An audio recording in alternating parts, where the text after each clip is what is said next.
Hello दोस्तों, welcome back to my channel. यदि आप है बिहार बोर्ड क्लास 10th के स्टूडेंट और आप लोग का सेकेंड टर्मिनल का एग्जामिनेशन चल रहा है तो आप लोगों के लिए मैं ओरिजिनल पेपर लेकर के आ चुका हूं। यहीं से आप लोग का सारा क्वेश्चंस रहने वाला है। इससे पहले जो मैंने वीडियो अपलोड कराया है वो बहुत कम जगहों पे पूछा जा रहा है, लेकिन ये जो सारा सवाल है ये सभी जगह पे आसानी से मिल जाएगा। हो सकता है कि आपका क्वेश्चन का नंबरिंग अलग हो, लेकिन क्वेश्चन यही रहने वाला। तो चलिए हम लोग देखना शुरू करेंगे इस क्वेश्चंस को। सबसे पहला क्वेश्चन है, नकदर मनुष्य आज किस पर भरोसा कर रहा है? तो एटम बम पर।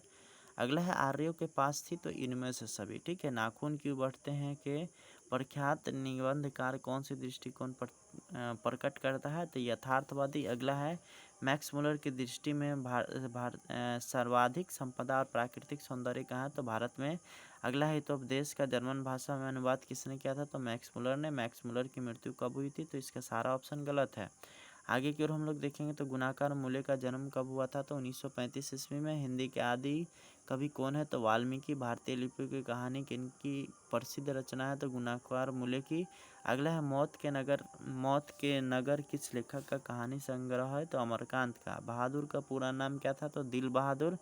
बहादुर कैसी कहानी है? तो एक सामाजिक कहानी है। इनमें से कौन निबंध रामविलास शर्मा की है? तो इसका हो जाएगा आपका ऑप्शन नंबर डी, आविन्यू। अगला सवाल की ओर हम लोग बढ़ते चलेंगे। अगला है, निबंध परंपरा का मूल्यांकन के लेखक कौन है? तो ये हो जाएगा आपका option number B, Ramvilas Sharma. अगला है, एथेंस किस महादेश में है? तो यूरोप में। अगला, जारशाही शासन का संबंध कहाँ से है? तो रूस से। बिरजू ने अपने पिता के साथ आखिरी प्रोग्राम कहाँ किया था? तो इसका आंसर आप लोग को खुद करना है। आगे की ओर हम लोग देखेंगे तो अगला है, नटरंग पत्रिका का संबंध किससे है? तो रंगकर्म से। अगला सवाल हम लोग देखेंगे तो जित जित मैं निरखत हूँ है एक तरह से साक्षात्कार। अगला है, बिरजू महाराज कौन सा वाद्य यंत्र बजाते थे? तो उपरोक्त सभी।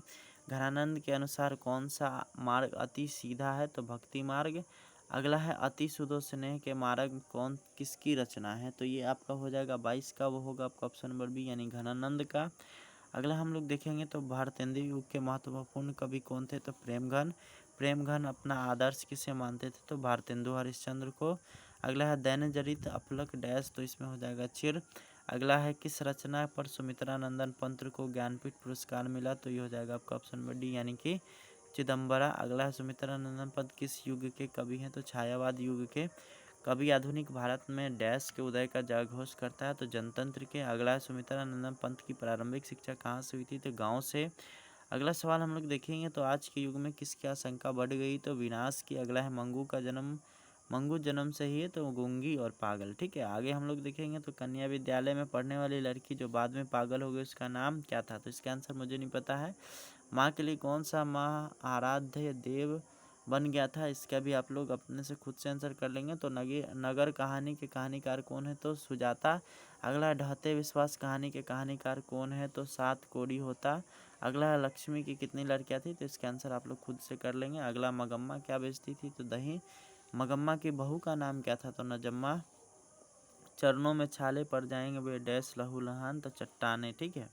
पड़ोस के पढ़ाकू लड़के का नाम क्या था? तो गुणनिधि। अगला सवाल की ओर हम लोग बढ़ेंगे तो अगला सवाल आता है यहाँ पे, संधि किसे कहते हैं? तो वर्णों के मेल को संधि कहते हैं। संज्ञा के बदले आने वाले शब्द को क्या कहते हैं? तो सर्वनाम। का उच्चारण स्थान है कंठ।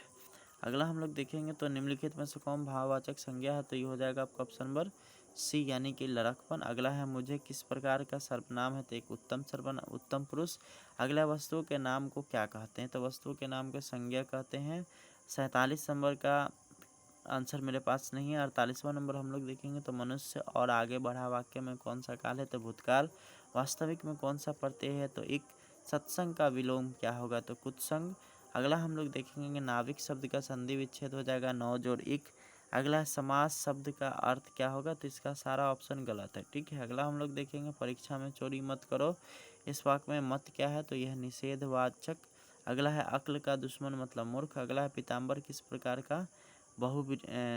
प्रकार का समास है? यहाँ से आपका 54 तक ही मैंने आंसर किया है। उसके बाद आप लोग को अगर करना है तो खुद से कर लेंगे। और उसके बाद अब हम लोग बढ़ेंगे समूह ब की ओर यानी कि सब्जेक्टिव की ओर। तो यहाँ पे सबसे पहले आपको दिया गया है किसी एक पर निबंध लिखना है, जैसे विज्ञान एक वरदान या अभिशाप, है ना। राष्ट्रीय एकता, विद्यार्थी और अनुशासन, सांप्रदायिक, एक अभिशाप। इसमें से किसी एक पर आपको आंसर कर लेना है। उसके बाद स्वास्थ्य अधिकारी को मच्छर के बढ़ते हुए प्रकोप के संबंध में आवेदन पत्र लिखना है, या पाठ्यक्रम में हो रहे बदलाव के संबंध में छात्रों के बीच संवाद लिखना है। ठीक है।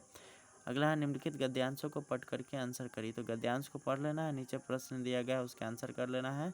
उसी तरह से इसका ब नंबर में भी गद्यांश दिया गया है, उसको पढ़ करके नीचे आंसर करना है। उसके बाद समूह स की बात किया जाए तो यहाँ पे आप लोग को इसमें से 5 क्वेश्चन का आंसर कर लेना है। उसके बाद 5वां नंबर क्वेश्चन में एक ही क्वेश्चन है, लेकिन उसमें अथवा दिया गया है, तो दोनों में से किसी एक क्वेश्चन का आंसर कर लेना है आप लोग को।